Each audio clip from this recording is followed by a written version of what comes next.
50년 넘게 쌓아온 제 삶의 전부였습니다. 남편이 죽고 서울 구시가지 원단시장에서 제가 이룩한 모든 것이, 그런데 제 사위 박도훈은 저를 시장 냄새나는 늙은이라 부르며 제가 죽기만을 기다렸습니다. 제 딸 이지은은 그들의 모욕 속에서 항우울제 없이는 잠들지 못했죠. 더 이상 참는 것은 미덕이 아니었습니다. 그들의 지옥은 이제 막 시작될 뿐입니다. 다음 이야기가 궁금하시다면 구독 한번 눌러주세요. 여러분의 한마디가 새로운 사연을 만들어줍니다. 저는 이지은이라고 합니다. 올해 40이 훌쩍 넘었네요. 한때는 그저 제 아이만 잘 키워내면 이 생에 더 이상 미련 없을 거라 생각했습니다. 하지만 어느 날 깨달았습니다. 세상에는 그저 주었다고 해서 다 되돌려 받을 수 있는 것은 아니라는 걸. 제 어머니는 김선영 여사십니다. 60대 초반의 연세에도 여전히 강인한 분이시죠. 평생 당신의 유일한 딸인 제가 시댁으로부터 겪은 온갖 수모를 묵묵히 지켜보셔야 했던 분입니다. 그날은 제 시누이 박민지 씨에게서 카톡 메시지가 도착하며 시작되었습니다. 집을 지키는 번견 같다는 잔인한 그 말 그대로였습니다. 내가 집이나 잘 지키고 개나 돌보고 있어? 우린 가족끼리 우아하게 하와이 여행 다녀올 테니. 제 심장은 그대로 쿵 하고 내려앉았습니다. 며칠 전부터 남편 박도훈 씨가 출장이라며 부산스럽게 짐을 꾸리던 것이 떠올랐습니다. 하지만 시어머니 최경자 씨와 시누이까지 모두 함께 떠나는 여행이었던 것입니다. 저는 울음을 삼키며 어머니에게 전화를 걸었습니다. 엄마, 어떻게 해요? 제 목소리는 이미 떨리고 있었습니다. 전화기 너머 어머니의 심장이 덜컥 내려앉는 소리가 들리는 듯 했습니다. 무슨 일이냐고, 무슨 일 있었냐고 어머니는 다급하게 물으셨죠. 저는 한참을 망설이다가 겨우 말을 꺼냈습니다. 엄마, 시댁 식구들이 오늘 아침 비행기로 하와이에 갔어요. 저만 빼고 박도훈 씨, 시어머니, 민지 씨 셋이서만요. 저는 집에서 개나 돌보고 있으래요. 그 말을 듣는 순간 제 손이 부들부들 떨리기 시작했습니다. 어머니는 잠시 침묵하시더니 낮은 목소리로 물으셨습니다. 너만 빼고? 눈물이 터져 나왔습니다. 저는 흐느끼며 계속 말했습니다. 어젯밤까지는 몰랐어요. 박도훈 씨는 출장 간다고 했으니까요. 그런데 새벽에 짐 꾸리는 소리에 잠에서 깨보니 시어머니랑 민지 씨까지 있는 거예요. 어디 가냐고 물으니 민지 씨가. 민지 씨가 뭐라고 했냐고요? 제가 조용히 묻자 어머니는 한참을 머뭇거리다 작은 목소리로 말했습니다. 언니는 촌스러워서 같이 다니기 창피하다고. 집에서 개처럼 얌전히 집이나 지키고 청소나 하라고. 제 목소리는 점점 작아졌고 결국 통화는 끊겼습니다. 저는 떨리는 손으로 휴대전화를 꽉 쥐고 잠시 멍하니 서 있었습니다. 그때 어머니의 전화벨이 울렸습니다. 어머니는 제게 받은 카톡 메시지를 다시 확인하셨습니다. 우리는 가족끼리 우아하게 즐기고 올 테니 너는 번견처럼 집이나 잘 지키고 깨끗하게 청소나 해놔. 설거지도 쌓아두지 말고. 개 밥도 제 시간에 주고 우리가 돌아올 때까지 집을 어지럽히지 마. 저는 그 메시지를 3번도 더 읽었습니다. 개요. 제 딸을 개 취급하다니. 어머니의 손이 부들부들 떨렸고 숨이 막혔습니다. 어머니는 마치 제가 되어받은 상처인 양 눈에 핏발이 서 있었지만 그 눈빛은 차갑고 단호했습니다. 어머니는 곧바로 강 이사님에게 전화를 거셨습니다. 강 이사님, 지금 당장 시작해요. 박도훈 씨 회사 법인 카드 말이에요. 그걸 도난 신고 접수하고 카드 회사에 횡령카드로 등록하세요. 네, 회장님. 하지만 그건 묻지 말고 지금 당장 실행해요. 강 이사님이 잠시 침묵하시더니 조심스럽게 물었습니다. 회장님, 혹시 지은 아가씨께서 무슨 끔찍한 일을 당하신 건가요? 네, 끔찍한 일을 당했어요. 그러니 지금 당장 움직여요. 강 이사님의 목소리가 단호하게 바뀌었습니다. 알겠습니다. 회장님, 즉시 처리하겠습니다. 통화를 끊고 어머니는 거실 소파에 털썩 주저앉았습니다. 그 눈빛은 차갑게 빛나고 있었습니다. 지옥이 무엇인지 이제부터 똑똑히 보여주겠다는 듯이요. 어머니는 그날 제 앞에서 한숨처럼 긴 침묵을 지키셨습니다. 저는 어머니의 차가운 눈빛 속에서 알 수 없는 결심을 읽었습니다. 그리고 어머니는 제게 자신의 오랜 이야기를 꺼내기 시작하셨습니다. 그것은 제가 잘 알지 못했던 어머니의 비밀스러운 과거에 대한 이야기였습니다. 약 40년 전 어머니가 28살이셨을 때였습니다.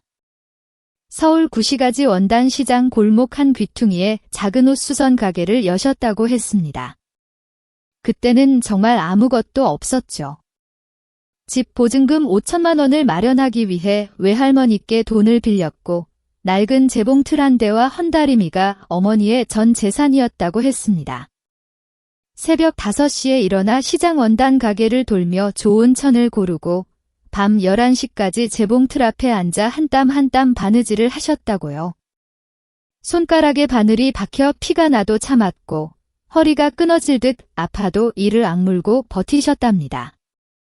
그렇게 악착같이 일했던 이유는 단 하나, 뱃속에 있던 저에게 부끄럽지 않은 엄마가 되고 싶어서였다고 어머니는 말씀하셨습니다.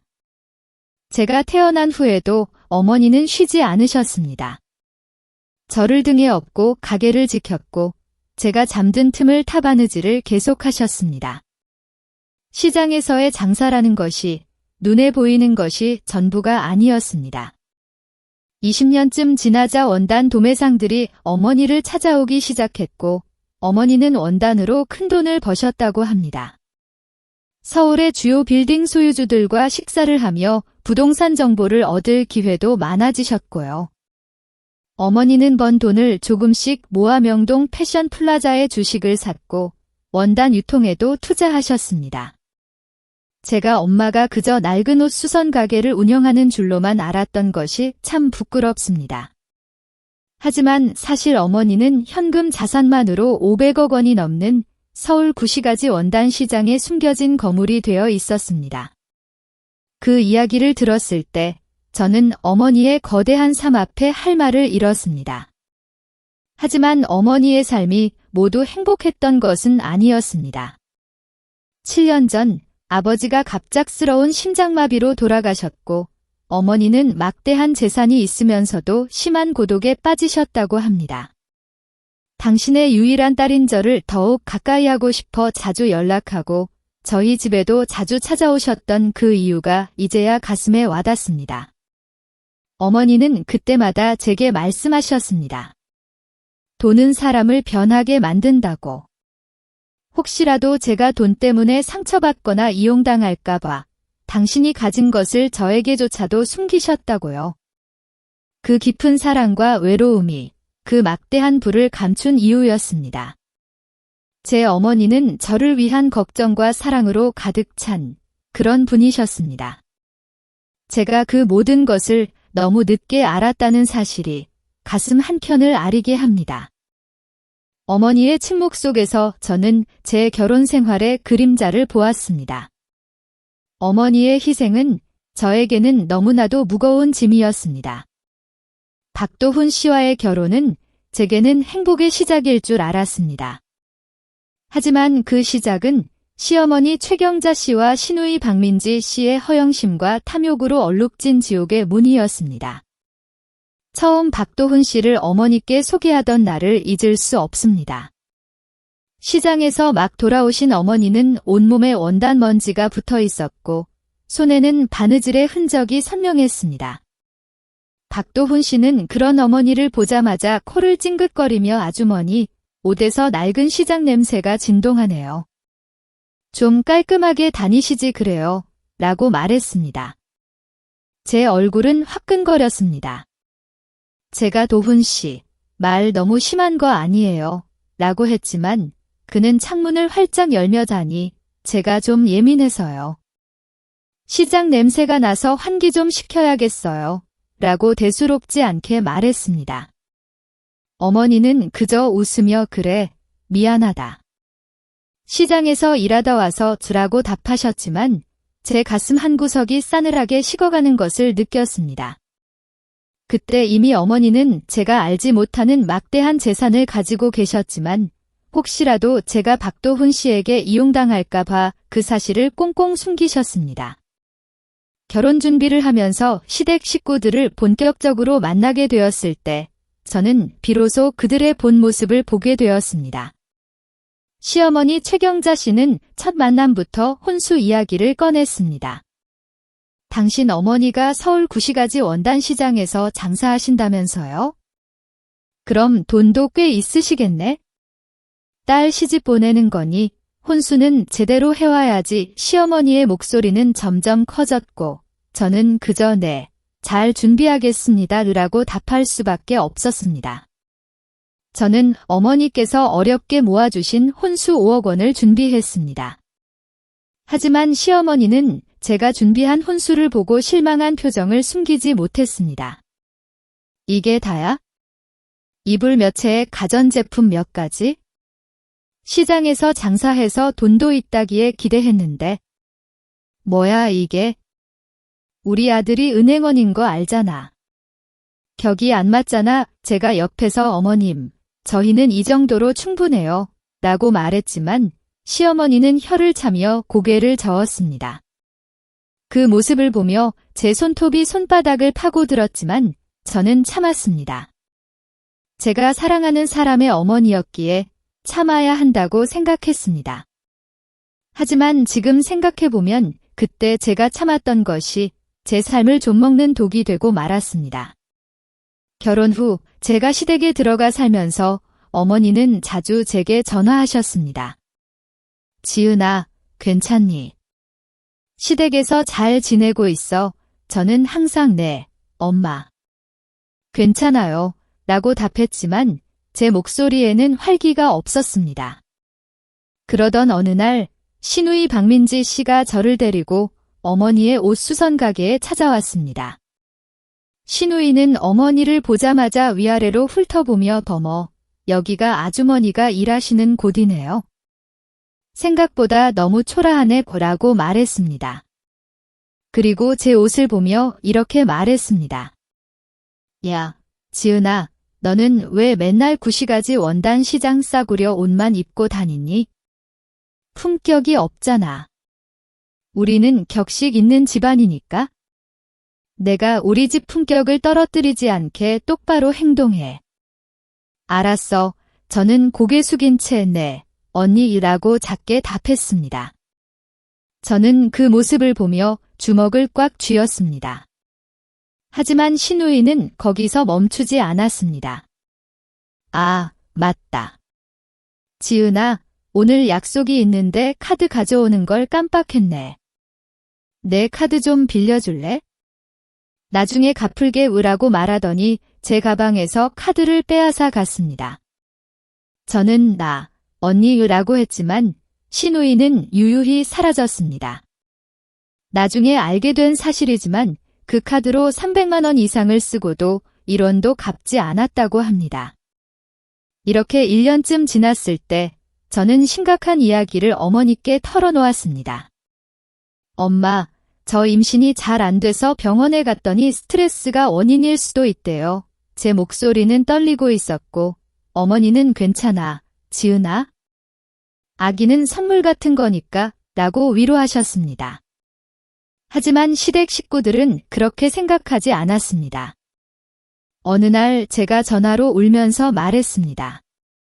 엄마, 시어머니가 돈도 없고 아기도 못 낳는 불량품이 우리 집에 왔다고 이혼하래요. 제 심장이 쿵 하고 떨어지는 소리가 들렸고 숨이 막혔습니다. 뭐라고요? 불량품이라고요. 저는 계속 울면서 말했습니다.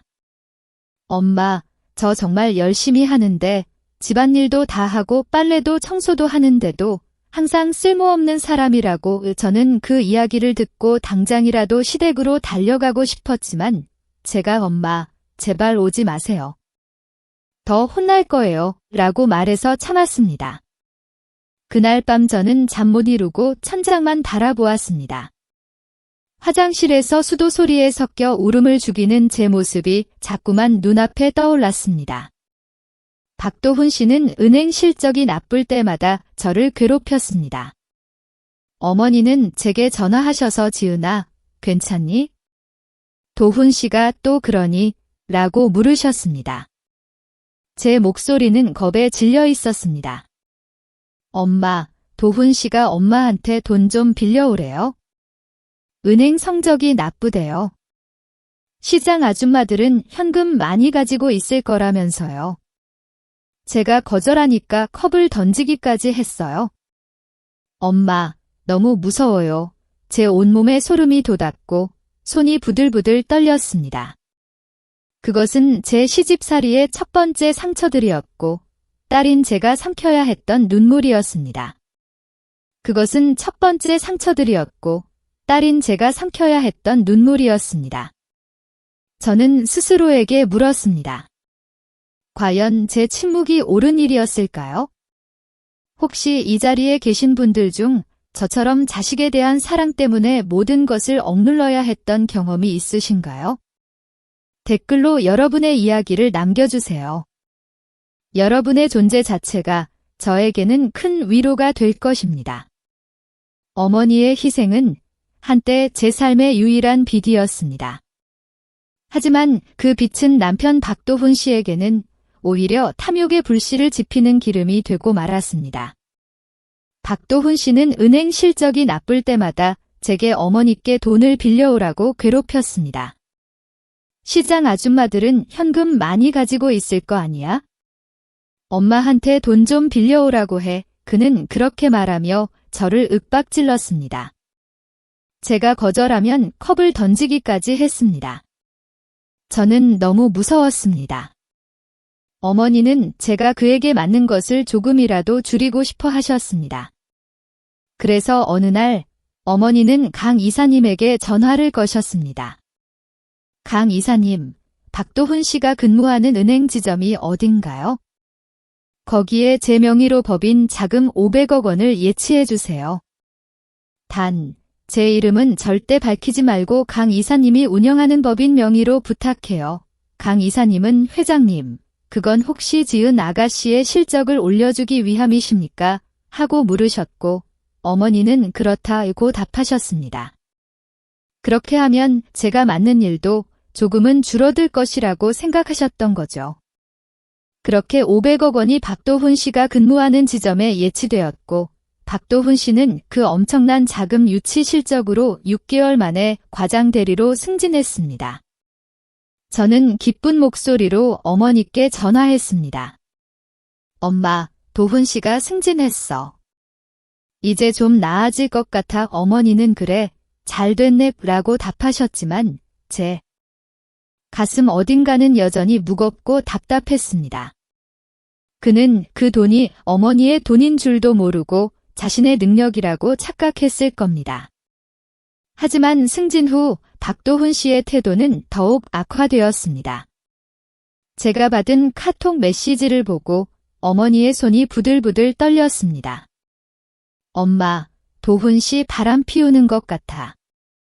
명품 가방 산 기록이 있는데 나한테 준 게 아니야? 생활비도 안 주고 저는 당장이라도 기혼해 라고 소리치고 싶었지만 제가 그걸 원하지 않는다는 것을 알기에 참았습니다. 그 대신 어머니는 강 이사님에게 전화를 거셨습니다. 강 이사님, 박도훈 씨의 행적 조사를 부탁해요. 어디를 돌아다니는지. 일주일 후 강 이사님에게서 보고가 들어왔습니다. 회장님, 박도훈 아가씨 남편분은 강남의 고급 아파트에서 어떤 여성과 만나고 있습니다. 그 여성에게 에르메스 가방을 사주고 청담동 파인 다이닝에서 식사를 하고 있었습니다. 한 달에 쓰는 돈은 1억 원이 넘습니다. 저는 그 이야기를 듣고 입술을 깨물었습니다. 애인에게는 명품을 사주면서 제 딸에게는 생활비도 주지 않는다니.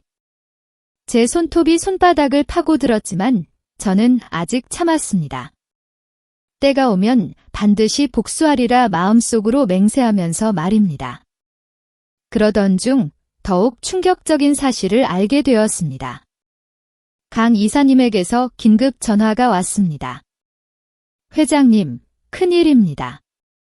박도훈 씨가 도박에 손을 대고 있습니다.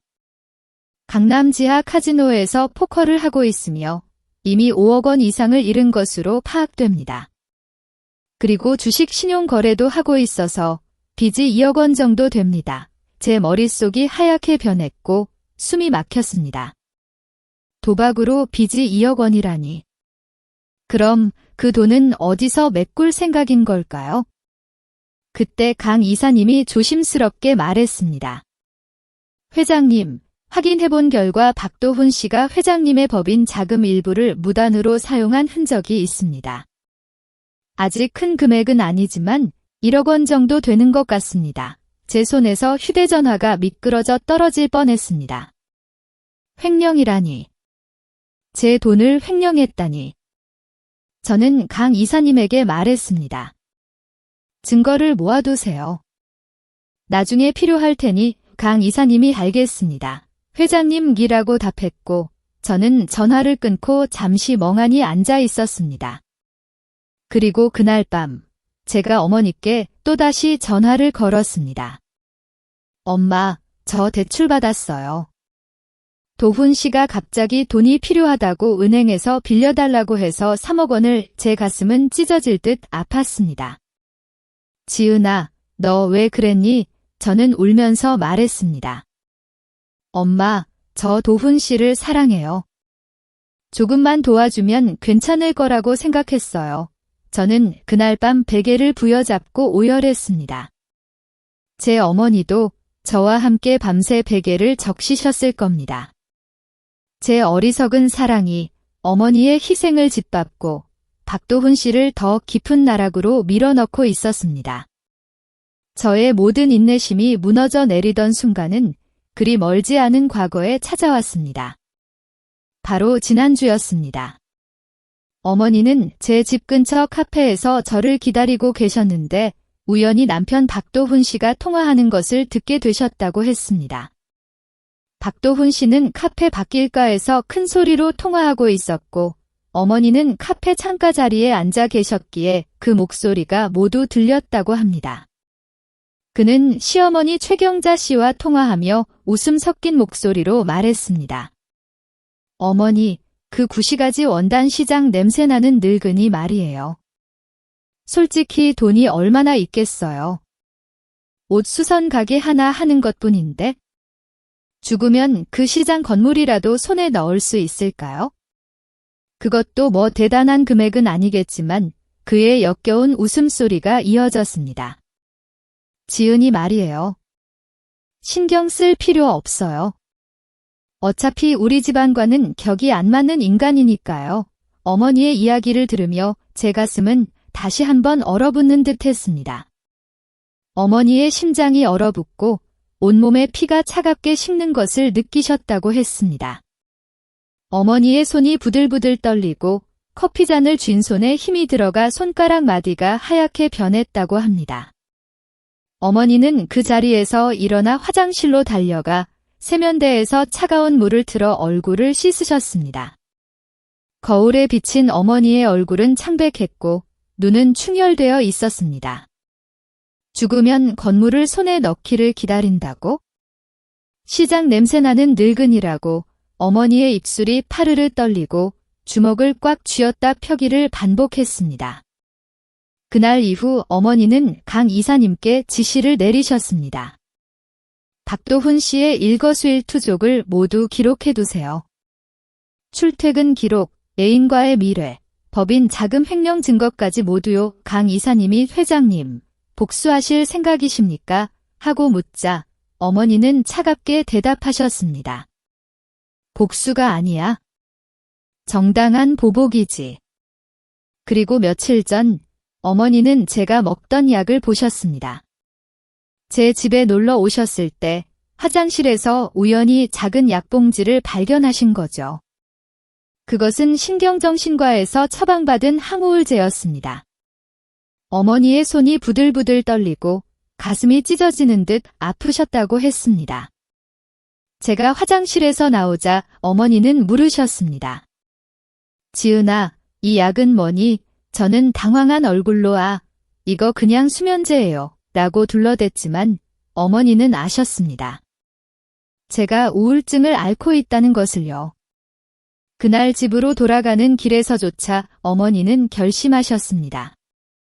더 이상은 참지 않겠다고. 더 이상 참는 것은 미덕이 아니라 방관이라고. 제 딸을 이렇게 만든 그 인간들을 반드시 벌할 것이라고요. 어머니의 눈빛은 제가 한 번도 본 적 없는 차가운 결의로 가득 차 있었습니다. 바로 오늘 새벽 박도훈 씨와 시댁 식구들이 저만 따돌리고 하와이로 떠났다는 소식을 들으시고 어머니는 마침내 움직이기로 결심하셨습니다. 제게 받은 카톡 메시지, 저의 눈물, 그리고 약봉지의 의미. 그 모든 것이 어머니의 가슴에 겹겹이 쌓여 마침내 폭발한 것입니다. 박도훈, 최경자, 박민지. 너희들은 오늘부터 지옥을 경험하게 될 거야. 내가 누구인지, 서울 구시가지 원단시장의 김선영이 누구인지 똑똑히 보여줄 테니 유동이 트는 새벽 공기를 가르며 어머니는 차갑고 날카로운 눈빛으로 당신의 복수를 시작하셨습니다. 그 순간 저는 어머니의 거대한 사랑과 함께 제 삶에 드리워진 긴 그림자가 마침내 걷히기 시작했음을 직감했습니다. 제 어머니는 김선영 여사십니다. 60대 초반의 연세에도 여전히 강인한 분이시죠. 그날 새벽 어머니는 차갑고 날카로운 눈빛으로 당신의 복수를 시작하셨습니다. 저는 어머니 곁에서 불안한 마음으로 기다리고 있었습니다. 강 이사님에게서 어머니께 전화가 걸려왔습니다. 강 이사님은 떨리는 목소리로 보고했습니다. 회장님, 목표물들이 하와이 호놀룰루 공항에 오전 4시 30분 한국 시간으로 착륙했습니다. 현재 입국 심사를 통과하고 수하물을 찾고 있습니다. 곧바로 택시를 타고 호텔로 이동할 예정입니다. 어머니는 말없이 고개를 끄덕이셨습니다. 어머니는 노트북 앞에 앉아 지도를 보고 계셨습니다. 하와이 와이키키 해변으로 향하는 노란 점 3개가 지도 위에서 천천히 움직이고 있었습니다. 제 심장은 그 점들의 움직임에 맞춰 두근거렸습니다. 제 옆에 앉은 어머니의 손은 차가웠지만 굳게 쥐어져 있었습니다. 곧 강 이사님에게서 다시 전화가 왔고 어머니는 전화기를 스피커폰으로 바꾸셨습니다. 전화기 너머에서 흐릿하게 들려오는 목소리에 저는 귀를 기울였습니다. 그것은 시어머니 최경자 씨의 목소리였습니다. 아, 최고네. 하와이 날씨 정말 기분 좋아. 그 귀찮은 애가 없으니 홀가분하네. 안 그래? 그러자 신우이 박민지 씨의 목소리가 이어졌습니다. 맞아요, 어머님. 지은이 데리고 왔으면 우리끼리 즐기지도 못했을 거예요. 촌스러운 차림으로 어슬렁거려서 창피해 죽을 뻔했는걸요의 남편 박도훈 씨의 비웃는 듯한 목소리도 들렸습니다. 민지 씨 말이 맞아. 그리고 아주머니도 안 오길 잘했어. 시장 냄새나는 사람하고 같이 걷는다는 건. 제 손에 든 휴대전화가 부들부들 떨렸습니다. 턱에 힘이 들어갔습니다. 제 옆에서 어머니는 전화를 꽉 쥐고 계셨습니다. 눈물은 나오지 않았습니다. 이미 너무 많이 울어버린 걸까요? 제 눈은 텅 비어 있었습니다. 들었니, 지은아? 그 사람들이 널 어떻게 생각하는지 이제 내가 보여줄게. 그 사람들이 얼마나 비참해지는지 어머니의 목소리는 차갑게 가라앉아 있었습니다. 강 이사님의 차분한 목소리가 다시 들렸습니다. 회장님, 택시가 힐튼 호텔 앞에 도착했습니다. 저는 숨을 죽이고 전화기를 귀에 바싹 붙였습니다. 택시 운전사의 목소리가 들렸습니다. 힐튼 호텔입니다. 요금은 몇백 달러입니다. 그러자 박도훈 씨의 자신감 넘치는 목소리가 이어졌습니다. 아, 네, 이걸로 카드로 부탁합니다. 카드 리더기에서 삑 하는 소리가 들렸고 잠시 침묵이 흘렀습니다. 그리고 택시 운전사의 당혹스러운 목소리가 들려왔습니다. 손님, 이 카드는 사용하실 수 없습니다. 에이, 그럴 리가 없는데. 박도훈 씨의 목소리가 높아졌고 다시 카드를 긁는 소리가 들렸지만 결과는 같았습니다. 역시 안 됩니다. 다른 카드 있으십니까? 박도훈 씨가 당황하며 말했습니다. 아, 잠시만요. 몇 번이고 카드를 긁는 소리가 들렸지만 매번 거절 소리만 반복되었습니다. 저는 그 소리를 들으며 입가에 싸늘한 미소를 지었고 제 옆에 앉은 어머니는 놀란 표정으로 저를 바라보았습니다. 신우이 박민지 씨의 날카로운 목소리가 울려 퍼졌습니다. 이봐요, 도훈 오빠. 뭐 하는 거예요? 창피하게. 빨리 어떻게 좀 해봐요. 시어머니 최경자 씨의 목소리도 이어졌습니다. 정말. 은행원이라는 사람이 카드 한 장 제대로 못 써. 택시 운전사의 목소리는 점점 날카로워졌습니다. 손님, 빨리 결제해 주세요. 다음 손님을 태워야 합니다. 박도훈 씨가 허둥대는 소리가 들렸고 지갑을 뒤적이는 소리가 났습니다. 아, 현금으로 몇백 달러 가지고 계십니까? 박도훈 씨는 한참을 망설이다가 답했습니다. 아, 엄마, 누나. 현금 좀. 시어머니가 가방을 뒤적이는 소리, 신우이가 지갑을 꺼내는 소리가 들렸습니다. 저 20달러 있어요. 저는 10달러, 박도훈 씨의 떨리는 목소리가 들렸습니다. 제가 50달러 있으니까 합치면 몇백 달러가 될 거예요. 그들이 각자 현금을 모아 운전사에게 건네는 소리가 들렸고 운전사가 돈을 세는 소리가 이어졌습니다. 네, 됐습니다. 짐 내려주세요. 박도훈 일행이 무거운 짐을 질질 끌며 택시에서 내리는 소리가 들렸고 시어머니의 깊은 한숨 소리가 들렸습니다. 이제 우리 지갑 텅 비었네. 박도훈 씨는 괜찮아요. 어머니, 호텔에 체크인하면 되잖아요. 룸서비스도 시킬 수 있고. 그 대화를 들으며 어머니는 차갑게 웃으셨습니다. 그래, 이제 너희 지갑에는 정말 1원도 없겠구나. 강 이사님의 목소리가 들렸습니다. 회장님, 목표물들이 호텔 로비로 들어갑니다.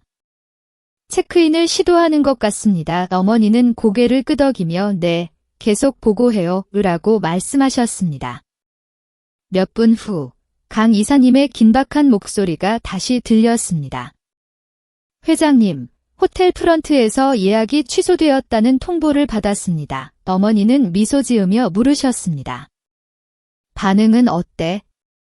박도훈 씨가 격분하고 있습니다. 프런트 직원에게 소리를 지르더니 방금 경비원이 출동했습니다. 전화기 너머에서 박도훈 씨의 고함 소리가 들려왔습니다. 이게 무슨 소리야? 내가 예약 확인까지 했는데 왜 취소된 거냐고. 프런트 직원의 침착한 목소리가 들렸습니다. 손님, 예약에 사용된 카드가 도난 신고되어 자동으로 예약이 취소되었습니다. 저희는 어떻게 해드릴 수 없습니다. 도난 신고. 내가 언제 그런 걸 했다고 그래? 손님, 저희는 카드 회사로부터의 통보에 따라 처리했을 뿐입니다. 다른 카드나 현금으로 결제하시겠습니까? 아, 아니. 그게 현금이. 매니저의 목소리가 차가워졌습니다. 손님, 혹시 결제 수단이 없으신가요? 죄송하지만 체크인은 어렵습니다. 로비에서 퇴장해주세요. 시어머니 최경자 씨의 비명소리가 들렸습니다.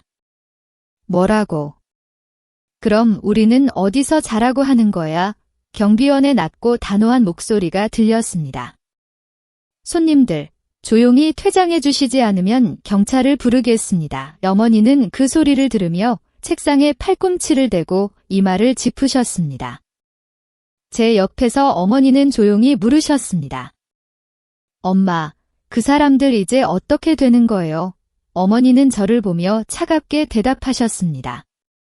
하와이 한가운데서 한 푼도 없이 버려지는 거야? 돈도 없고 갈 곳도 없이. 저는 눈을 크게 뜨고 물었습니다. 그럼 노숙자가 된다는 거예요? 그래, 걔 취급받았던 내 딸보다 더 비참해지는 거야. 강 이사님의 보고가 이어졌습니다. 회장님, 목표물들이 호텔에서 쫓겨났습니다. 여행 가방을 질질 끌면서 멍하니 서 있습니다. 하와이 현지 시각은 오전 11시쯤. 햇볕이 매우 강합니다. 어머니는 창밖을 바라보며 나지막이 말씀하셨습니다. 좋아. 자결하는 태양 아래서 지옥을 맛보게 해줘. 박도훈, 이건 시작에 불과해. 더 큰 지옥이 너희들을 기다리고 있으니까. 어머니 김선영 여사는 제 앞에서 차가운 눈빛으로 앉아 계셨습니다. 하와이 와이키키 해변의 따가운 햇살 아래 박도훈 씨 가족은 갈 곳도 돈도 없이 헤매고 있었습니다. 강 이사님에게서 다시 전화가 걸려왔습니다. 회장님, 목표물들이 움직입니다. 호텔 옆 야외 테라스 레스토랑으로 들어갑니다. 어머니는 그 보고를 들으며 눈을 가늘게 뜨셨습니다. 배가 고팠을 겁니다. 하지만 지갑에는 1원 한 푼 없을 텐데. 어머니는 저를 보며 말씀하셨습니다. 지은아, 이제 저 사람들이 진짜 지옥을 맛볼 거야. 제 가슴은 불안과 함께 묘한 긴장감으로 죄어들었습니다. 어머니는 다시 강 이사님에게 전화를 거셨습니다. 강 이사님, 레스토랑 매니저에게는 미리 연락해 두셨죠? 네, 회장님. 박도훈 씨의 사진과 정보는 이미 전달했습니다. 그들이 계산할 때 바로 경찰에 신고할 수 있도록 조치해 두었습니다. 어머니는 만족스러운 듯 고개를 끄덕이셨습니다. 좋아. 그럼 지켜보자고. 저 사람들이 무전 취식으로 체포되는 것을 강 이사님이 조심스럽게 물었습니다. 회장님, 정말 경찰까지 부르실 생각이십니까? 어머니는 단호했습니다. 당연하지. 내 딸에게 취급한 대가는 확실히 치러야 하니까 30분쯤 지났을까요? 강 이사님에게서 다시 연락이 왔습니다. 회장님, 목표물들이 음식을 주문했습니다. 스테이크 3개, 랍스터 요리, 샴페인. 총 금액은 몇백 달러가 넘습니다. 어머니는 그 이야기를 듣고 픽 하고 웃으셨습니다. 몇백 달러라니. 돈도 없는 주제에 호화롭게 먹는군요. 제가 옆에서 물었습니다. 엄마, 저 사람들 돈 없는 거 모르나? 어머니는 말씀하셨습니다. 도훈이 그 자식은 자기가 가져간 법인 카드가 무제한인 줄 아는 거야? 설마 도난 신고가 접수되었을 거라고는 꿈에도 생각 못하겠지. 그래서 더 아플 거야. 저는 노트북 화면으로 레스토랑 위치를 확인했습니다. 힐튼 호텔 1층에 있는 오션뷰 레스토랑으로 바다가 보이는 야외 테라스 자리였습니다. 경치 나쁘지 않네. 마지막 만찬으로는 적합한 장소겠어. 어머니는 나지막이 말씀하며 화면을 응시하셨습니다. 강 이사님의 보고가 계속되었습니다. 회장님, 목표물들이 음식을 허겁지겁 먹고 있습니다. 최경자 씨는 랍스터를 개걸스럽게 먹고 박민지 씨는 벌써 샴페인 2잔을 비웠습니다. 저는 그 모습을 상상하며 입술을 깨물었습니다. 실컷 먹어라. 그것이 너희의 마지막 호화로운 식사가 될 테니까. 그때 강 이사님이 다급하게 말했습니다. 회장님, 박도훈 씨가 휴대전화를 꺼냈습니다. 한국 본사에 전화 걸려는 모양입니다. 저는 긴장해서 전화기를 꽉 쥐었고 심장이 두근거렸습니다. 강 이사님의 목소리가 다시 들렸습니다. 도훈 씨가 휴대전화 화면을 보고 당황하고 있습니다. 발신이 정지되었습니다라는 메시지가 뜨는 것 같습니다. 어머니는 그 말을 듣고 미소 지으셨습니다. 그래, 이제야 뭔가 이상하다는 걸 눈치채기 시작했겠지? 전화기 너머에서 박도훈 씨의 당황한 목소리가 흐릿하게 들려왔습니다. 이게 뭐야? 내 휴대전화 왜 안 돼? 최경자 씨가 물었습니다. 어머, 무슨 소리야? 박도훈 씨가 답했습니다. 휴대전화 발신이 정지됐다고. 이상하네.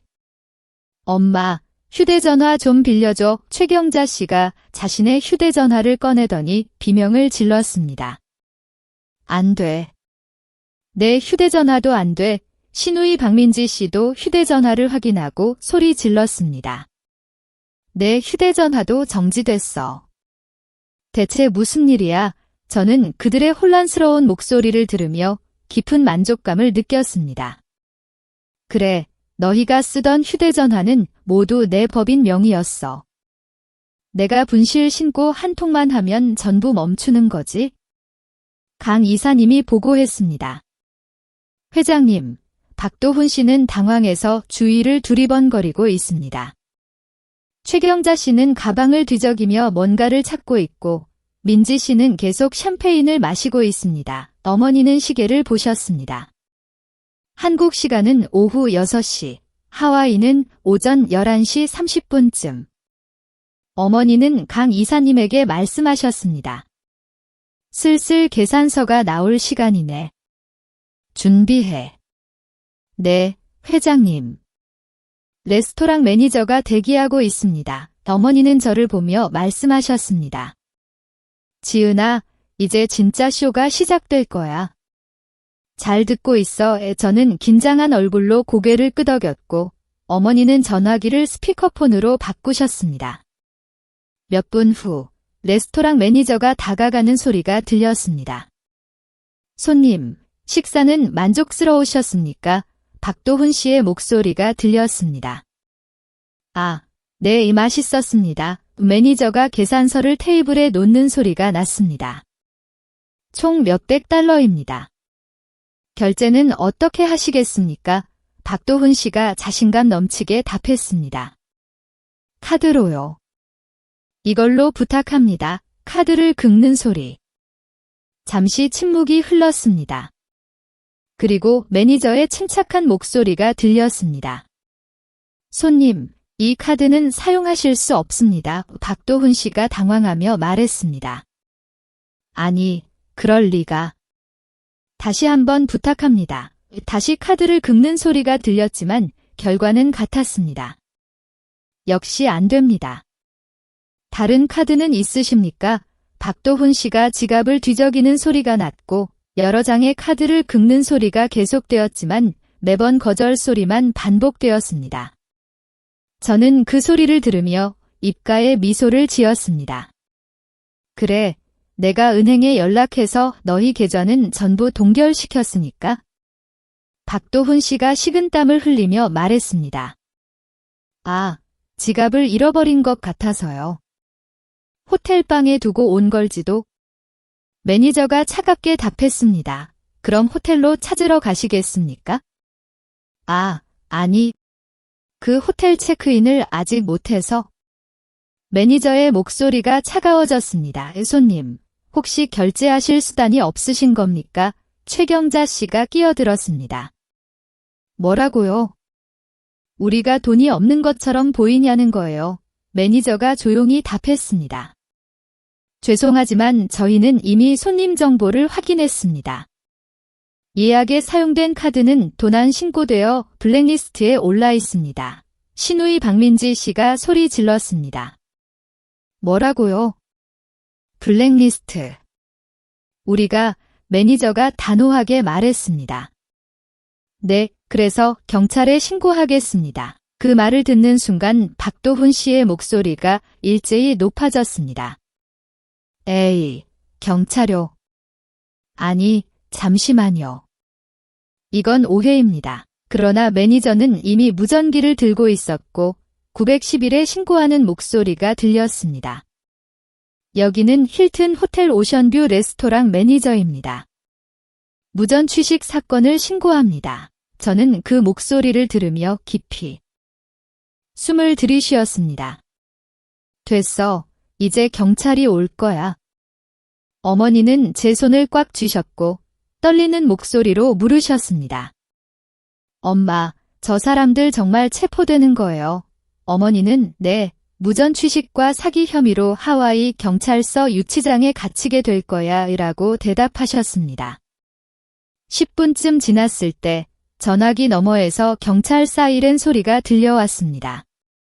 저는 긴장해서 전화기를 귀에 바싹 붙였고 경찰관의 낮고 권위 있는 목소리가 들렸습니다. 당신들을 무전 취식 및 사기 혐의로 체포합니다.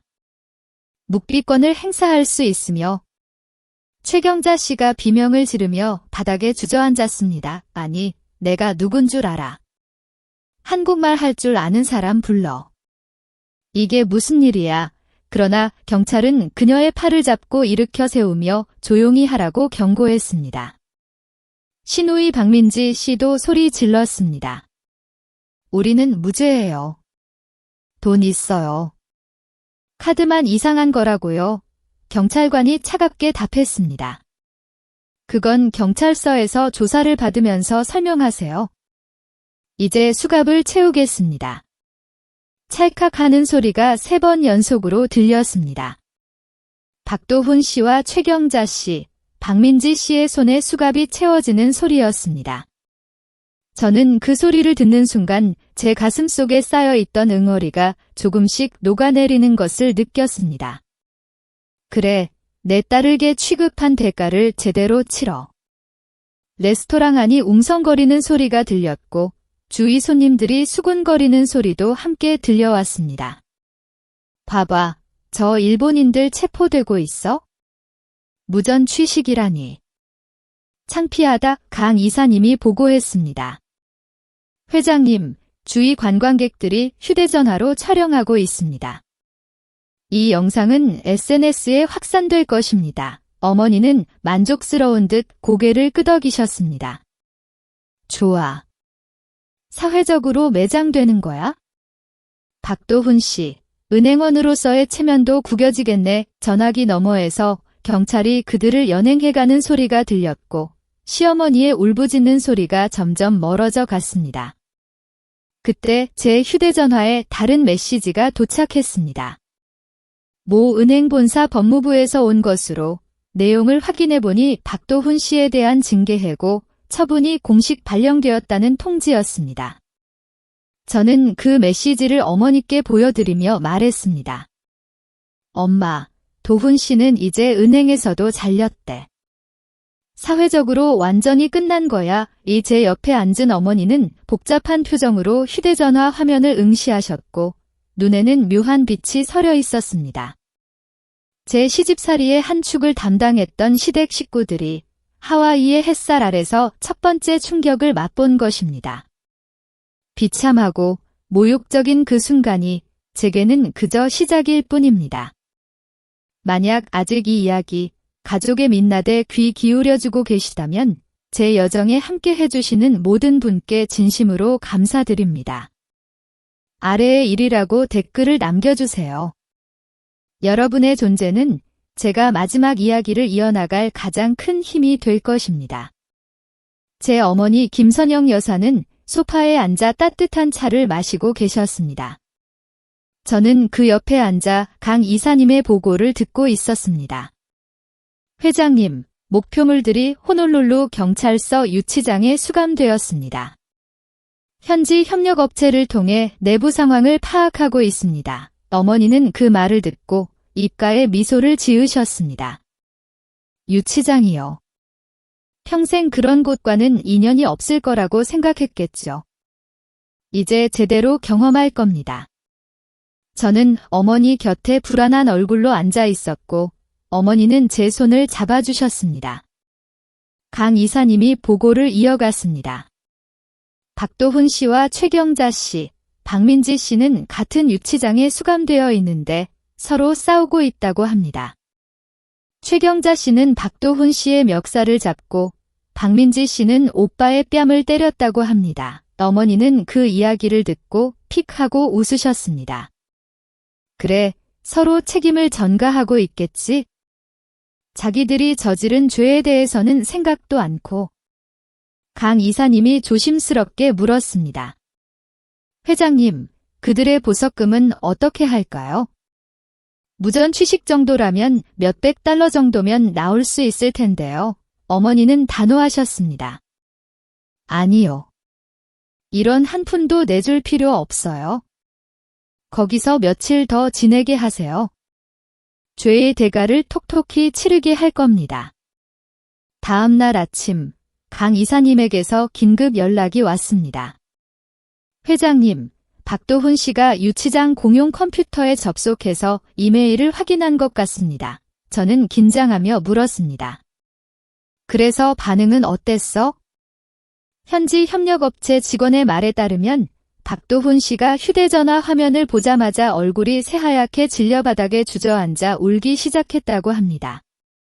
은행으로부터의 해고 통지서와 전 재산가압류 통지를 확인한 것 같습니다. 저는 그 모습을 상상하며 차를 한 모금 마셨습니다. 이제야 현실을 이해했겠지? 자신이 얼마나 큰 잘못을 저질렀는지.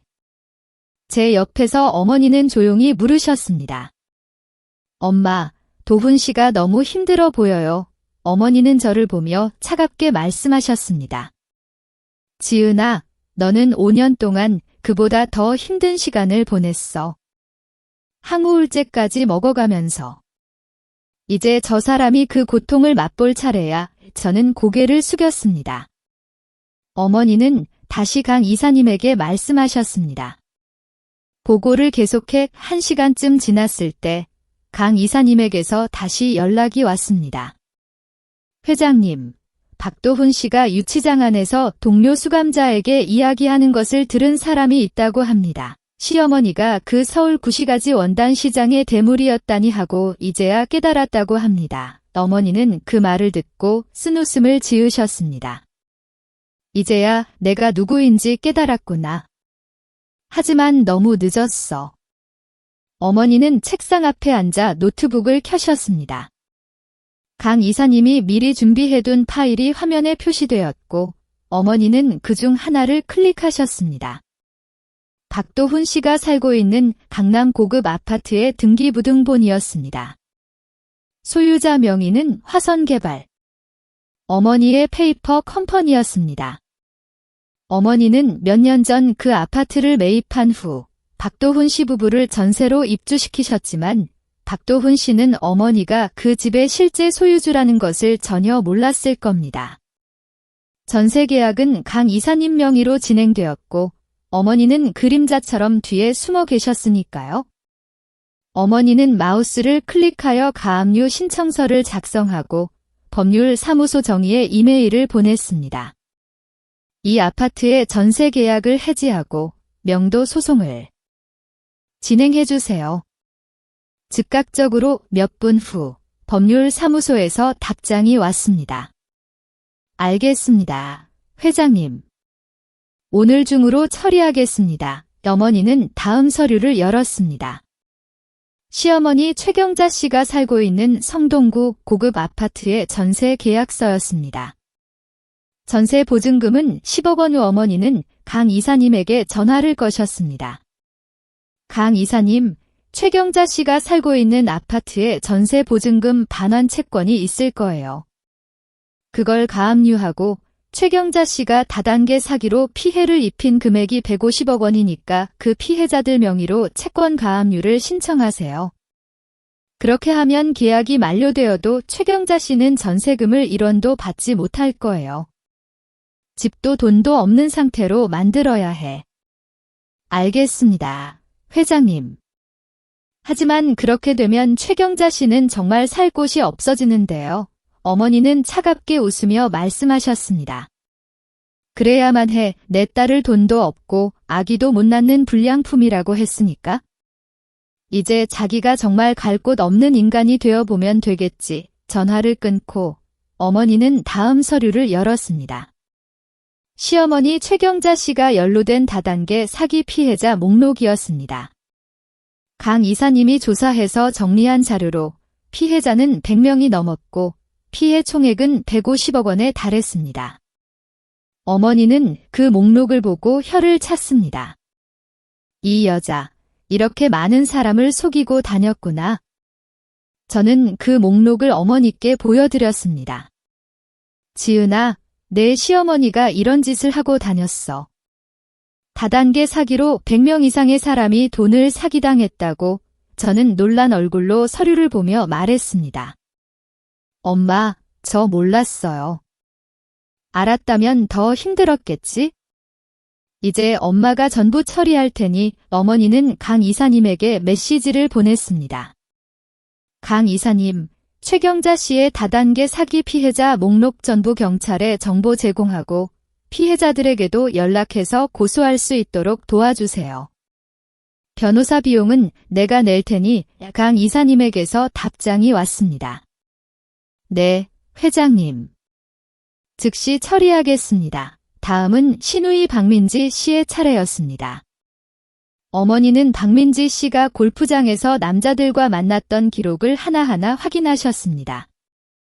강 이사님의 조사 자료에는 박민지 씨가 만났던 남자들의 목록과 사진, 그리고 그들에게서 뜯어낸 돈의 액수까지 상세하게 기록되어 있었습니다. 대기업 A씨에게서 5억 원, 의사 B씨에게서 8억 원, 변호사 C씨에게서 12억 원. 어머니는 그 목록을 보고 고개를 저으셨습니다. 참, 이런 식으로 살아왔구나. 어머니는 강 이사님에게 전화를 거셨습니다. 강 이사님, 박민지 씨가 만났던 남자들 목록이 있죠? 그 남자들 아내들에게 전부 연락해서 익명으로 남편분께서 골프장에서 어떤 여성과 만나 금전 거래를 한 증거가 있습니다.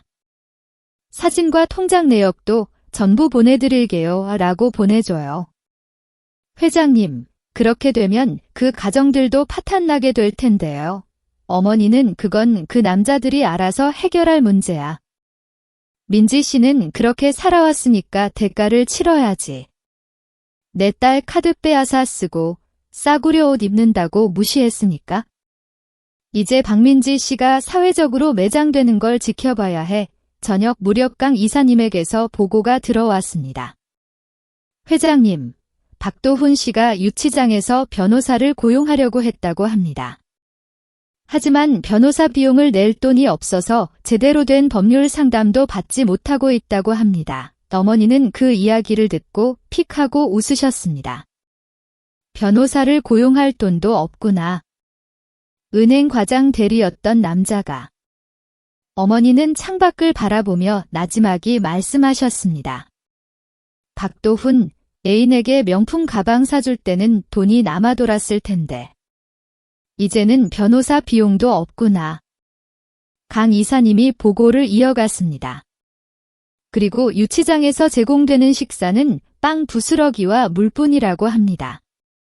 최경자 씨는 이런 걸 어떻게 먹냐고 소리 지르다가 감시관에게 경고를 받았다고 합니다. 저는 그 모습을 상상하며 차를 한 모금 더 마셨습니다.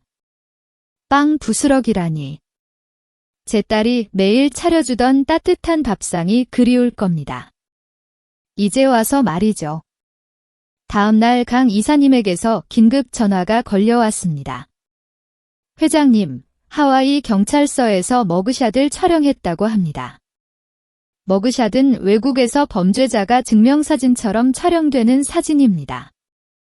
범죄자 식별번호가 적힌 옷을 입고 사진이 도착했는데 보시겠습니까?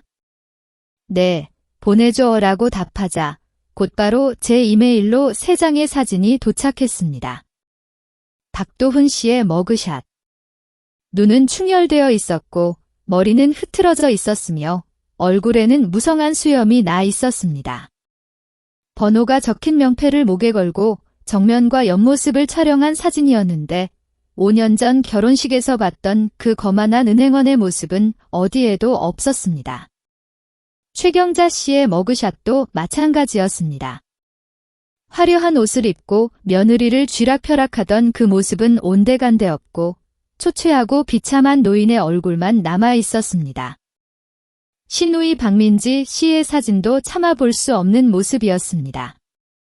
골프장에서 남자들을 유혹하던 그 자신감 넘치던 모습은 사라지고 눈물 자국이 남은 얼굴만 보였습니다. 저는 그 사진들을 보며 한동안 아무 말도 할 수 없었습니다. 제 옆에서 어머니는 화면을 보다가 고개를 돌리셨습니다. 저는 어머니의 손을 잡고 조용히 말했습니다. 엄마, 저 사람들이 저에게 무슨 짓을 했는지 기억하시죠? 어머니의 눈을 응시하며 말을 이어갔습니다. 저 사람들은 저를 개 취급했어요. 번견이라고 불렀어요. 이제 저 사람들이 개 이하의 취급을 받고 있는 거예요. 어머니는 눈물을 흘리며 고개를 끄덕이셨고 저는 그런 어머니를 안아드렸습니다. 그때 강 이사님에게서 다시 연락이 왔습니다. 회장님, 박도훈 씨의 머그샷이 한국 언론에도 확산되기 시작했습니다. 대형 은행 간부 하와이에서 무전 취식으로 체포, 사진도 공개. 완전히 사회적으로 매장되고 있습니다. 어머니는 그 말을 듣고 깊이 한숨을 쉬셨습니다. 빠르네. 이제 한국에 돌아와도 고개 들고 다니지 못하겠구나. 어머니는 창밖을 바라보며 생각했습니다. 박도훈, 최경자, 박민지. 너희들은 이제 모든 것을 잃었어. 직업도, 집도, 돈도, 명예도. 하지만 이걸로 끝이 아니야. 아직 다음이 있어? 어머니는 휴대전화를 들고 강 이사님에게 메시지를 보냈습니다. 강 이사님, 보석금은 절대 내주지 마세요. 최소 일주일은 유치장에 넣어두고 한국에서의 고소장 접수 상황 전부 보고해 주세요. 강 이사님에게서 답장이 왔습니다. 네, 회장님. 알겠습니다. 최경자 씨의 다단계 사기 피해자들로부터의 고소장은 이미 30건 이상 접수되었고 박민지 씨 관련 불륜 상대 아내들로부터의 소송 준비도 진행 중입니다. 어머니는 그 메시지를 읽고 만족스러운 듯 미소 지으셨습니다. 좋아. 이제 한국에 돌아와도 경찰서와 법원을 왔다 갔다 할 뿐이겠네. 제 옆에서 어머니는 조용히 물으셨습니다. 엄마, 이걸로 정말 끝인 거죠? 아니, 지은아, 아직 안 끝났어. 진짜 마지막 일격이 남아있어. 저 사람들이 진심으로 후회하게 될 마지막 한 방이. 어머니의 눈빛은 차갑게 빛났고 굳게 쥔 주먹에는 힘이 들어가 있었습니다. 다음 날 강 이사님에게서 연락이 왔습니다. 회장님, 박도훈 씨가 이메일로 받은 이혼 소장을 확인했다고 합니다. 공원 무료 와이파이로 확인했는데 완전히 무너져 내렸다고 합니다. 바닥에 엎드려 울고 있다고 합니다. 저는 그 말을 듣고 창밖을 바라보았습니다. 서울 구시가지 원단시장에는 아침 햇살이 비추고 상인들은 활기차게 하루를 시작하고 있었습니다. 어머니는 조용히 말씀하셨습니다. 박도훈, 최경자, 박민지. 내 딸의 눈에 눈물을 흘리게 하면 피눈물을 흘리게 될 것이라는 것을 이제 알았겠지? 어머니는 저를 보며 말씀하셨습니다. 지은아, 이걸로 정말 끝이야. 저 사람들과는 완전히. 저는 고개를 끄덕이며 어머니를 안아드렸습니다. 엄마, 고마워요. 엄마가 없었으면 저는... 어머니는 제 등을 쓸어주며 눈물을 참으셨습니다. 우리 딸, 이제부터는 행복할 거야. 아무도 널 괴롭힐 수 없을 테니. 어머니는 휴대전화를 들고 강 이사님에게 마지막 지시를 내리셨습니다. 강 이사님, 이제 감시는 됐어요. 저 사람들은 이제 끝난 겁니다. 한국에 돌아와도 경찰서와 법원을 왔다 갔다 할 뿐이니까요. 알겠습니다, 회장님. 고생 많으셨습니다. 어머니는 전화를 끊고 저와 함께 창밖을 바라보았습니다. 구시가지 원단 시장의 아침은 여전히 활기찼고 어머니와 저의 새로운 시작도 곧 찾아올 것 같았습니다. 1년이 지났을 무렵 어머니는 구시가지 원단 시장 한가운데를 화려한 한복을 입고 걸어가고 있었습니다. 더 이상 초라한 작업복을 입을 필요가 없었습니다. 이제 어머니는 김선영 회장님으로 불리며 상인들의 존경을 한 몸에 받고 계셨고 자신의 정체를 숨길 이유도 없었습니다. 상인들이 어머니를 보고 인사했습니다. 회장님, 안녕하세요. 오늘도 좋은 하루 되세요. 어머니는 환하게 웃으며 인사를 건네셨습니다. 네, 고마워요. 여러분도 장사 번창하세요. 제 옆에는 제가 걷고 있었지만 제 얼굴에는 5년 만에 보는 듯한 환한 미소가 가득했습니다. 저는 이혼이 정식으로 성립된 후 완전히 새로운 사람으로 다시 태어났습니다. 항우울제도 끊었고 얼굴에는 생기가 돌았으며 자신감도 되찾았습니다. 우리가 향하고 있던 곳은 구시가지 원단 시장 상가 1층에 새로 문을 연 카페였습니다. 제 꿈이었던 카페를 어머니가 자금을 대어 오픈시켜 주신 것이죠. 카페 이름은 지은이의 꿈이었습니다. 오늘이 바로 오픈 기념일이었습니다. 카페 앞에 도착하자 이미 많은 사람들이 모여 있었습니다. 구시가지 원단 시장 상인들, 강 이사님, 그리고 제 친구들까지 모두 축하하러 와준 것입니다. 저는 어머니의 손을 잡으며 물었습니다. 엄마, 긴장돼. 응, 근데 지은아, 너무 행복해. 이런 날이 올 거라고는 생각도 못했어. 어머니는 저를 안아주시며 말씀하셨습니다. 우리 딸, 이제부터는 꽃길만 걷는 거야. 카페 문을 열자 따뜻한 커피 향이 코끝을 스쳤고 아름답게 장식된 인테리어가 눈에 들어왔습니다. 제가 직접 디자인한 공간으로 곳곳에 제 진심이 느껴졌습니다. 오픈식이 시작되고 강 이사님이 어머니께 다가와 조용히 보고했습니다. 회장님, 박도훈 씨의 그 후 이야기 들으셨습니까? 어머니는 고개를 저으며 물으셨습니다. 무슨 일 있었니? 유치장에서 석방된 후 무전 취식 사건은 2주 만에 종결되었다고 합니다. 하지만 벌금 몇백 달러를 낼 돈이 없어서 처리가 계속 지연되었고 한국으로 돌아올 항공권을 살 돈도 없어서 하와이에 계속 머물렀다고 합니다. 어머니는 그 말을 듣고 고개를 끄덕이셨습니다. 그래서 관광 비자가 만료되어 불법 체류 상태가 되었고 공원이나 해변에서 노숙을 하며 쓰레기통을 뒤지는 생활을 계속했다고 합니다. 그리고 3개월 전 편의점에서 식료품을 훔치다가 절도 혐의로 체포되어 강제 송환되었습니다. 저는 한순간 할 말을 잃었습니다. 절도까지. 그렇게까지 타락했군요. 한국 공항에 도착하자마자 횡령 혐의로 긴급 체포되었고 재판에서 징역 3년형을 선고받았습니다. 현재 교도소에 수감 중입니다. 어머니는 잠시 창밖을 바라보셨습니다. 강 이사님이 조심스럽게 말을 이어갔습니다. 최경자 씨와 박민지 씨도 박도훈 씨와 함께 하와이에서 9개월 동안 버텼지만 결국 현지 한인회의 도움으로 한 푼도 없이 귀국했다고 합니다. 공항에 도착하자마자 빚쟁이들이 기다리고 있었고 다단계 사기 피해자들로부터의 고소로 최경자 씨는 체포, 기소되었습니다. 재판에서 징역 2년형을 선고받고 현재 여자교도소에 수감 중이라고 합니다. 어머니는 고개를 끄덕이며 물으셨습니다. 박민지 씨는 불륜 상대 아내들로부터 수건이 손해배상 소송을 당해 총 30억 원의 배상 판결을 받았지만 낼 돈이 없어서 개인 파산을 신청했다고 합니다. 현재 서울 달동네에 살며 폐품 수거로 생계를 유지하고 있다고 합니다. 어머니는 그 말을 듣고 깊이 한숨을 쉬셨습니다. 그래, 자기들이 뿌린 씨앗은 자기들이 거두는 거지. 저는 카페 안을 둘러보며 제가 손님들에게 커피를 내리는 모습을 바라보았습니다.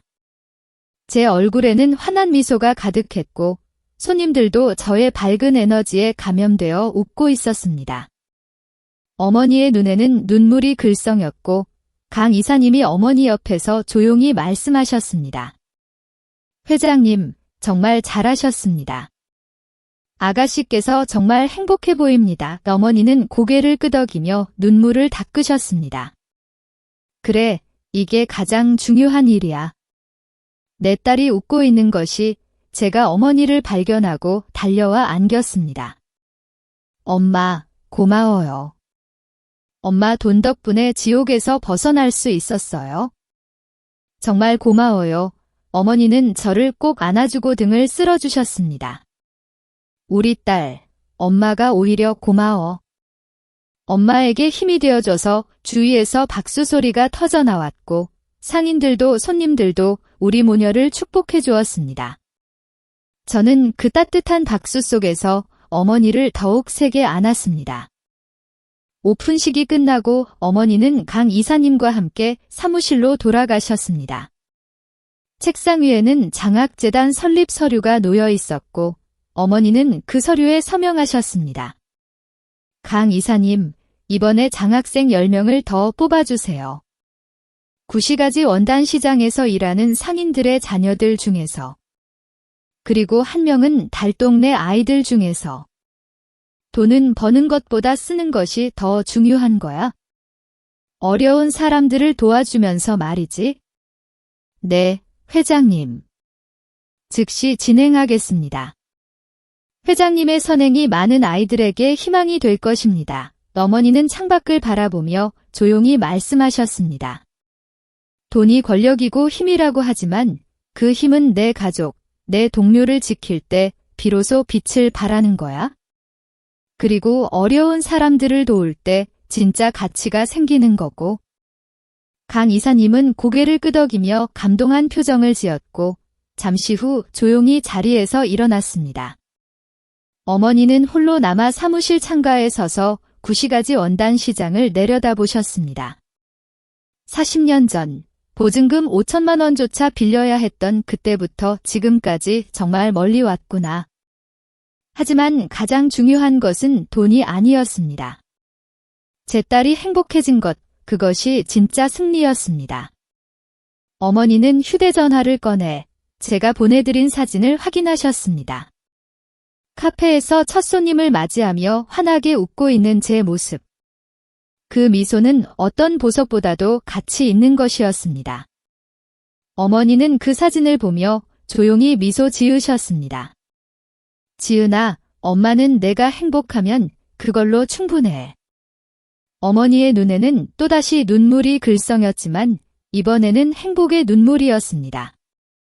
맑게 갠 하늘 아래 어머니와 저는 구시가지 원단 시장 한가운데를 나란히 걷고 있었습니다. 어머니가 제 손을 잡은 손은 따뜻했고 제 웃음소리는 맑았습니다. 우리는 더 이상 누구에게도 굴하지 않고 누구의 눈치도 보지 않고 당당하게 우리만의 길을 걸어갔습니다. 지나가던 상인들이 우리를 보고 손을 흔들었고 우리도 환하게 웃으며 답했습니다. 어머니는 저를 보며 말씀하셨습니다. 지은아, 이제부터는 행복한 일만 있을 거야. 엄마가 약속할게. 응, 엄마. 이제 둘이서 함께 행복하게 살자. 엄마랑 같이 있으면 뭐든지 할 수 있을 것 같아. 우리는 구시가지 원단 시장의 활기찬 풍경 속으로 걸어갔고 우리의 뒷모습은 따뜻하고 당당했습니다. 햇살이 우리 등에 따뜻하게 비추었고 앞으로 펼쳐질 우리의 미래는 밝고 희망으로 가득했습니다. 부모님께 드리는 교훈 저는 한때 희생이 사랑이라고 생각했습니다. 하지만 저는 틀렸습니다. 맹목적인 사랑, 사랑이라는 이름으로 자식을 통제하는 것은 비극을 낳을 뿐입니다. 가족에게는 이해와 존중이 유일한 기반입니다. 저는 제가 한 일에 대해 더 이상 후회하지 않습니다. 저는 무의미한 희생이 아닌 올바른 행동으로 제 딸을 보호하는 법을 배웠기 때문입니다. 자녀들에게 드리는 교훈기 이야기를 통해 저는 자녀들이 감사와 책임의 가치를 깨닫기를 바랍니다. 부모님의 사랑은 당연한 것이 아닙니다. 이기심은 가장 소중한 것을 파괴할 수 있습니다. 지은이는 많은 것을 겪었지만 결국 성장했고 스스로 일어서며 자신의 가치를 찾았습니다. 바라건대 아무도 이 깨달음을 얻기 위해 그렇게 고통스러운 길을 걷지 않기를 바랍니다. 현대 사회의 인간 본성에 대한 교훈. 이 세상에는 항상 정의와 복수, 침묵과 행동 사이에 미묘한 경계가 존재합니다. 때로는 선의는 올바른 곳에 놓일 때만 가치가 있습니다. 그리고 때로는 침착하고 냉철한 보복이 바로 도덕적 각성의 한 형태가 되어 악한 자는 고개를 숙이고 옳은 자는 일어서게 합니다. 저는 증오 때문이 아니라 정의가 실현되기를 바라고 교훈을 주고자 행동했습니다. 이제 제 딸은 웃고 있고 그것이 제가 필요로 하는 전부입니다. 이지은의 이야기는 여기서 마무리됩니다. 김선영 여사님의 결정에 대해 어떻게 생각하시나요? 만약 여러분이 김선영 여사님이었다면 다른 선택을 하셨을까요? 여러분의 생각을 댓글로 자유롭게 나눠주세요. 저는 항상 하나하나 소중히 읽고 있습니다. 이 이야기가 여러분의 마음에 깊은 울림을 주었다면 잊지 말고 좋아요를 눌러주시고 이 이야기가 필요하다고 생각하는 분과 공유해주세요. 그리고 가족의 민낯 채널을 구독하시면 다음 이야기에 숨겨진 진실을 놓치지 않으실 겁니다. 다음 이야기에서 다시 만나요. 그리고 어쩌면 다음번에는 바로 여러분의 이야기가 될지도 모르겠습니다.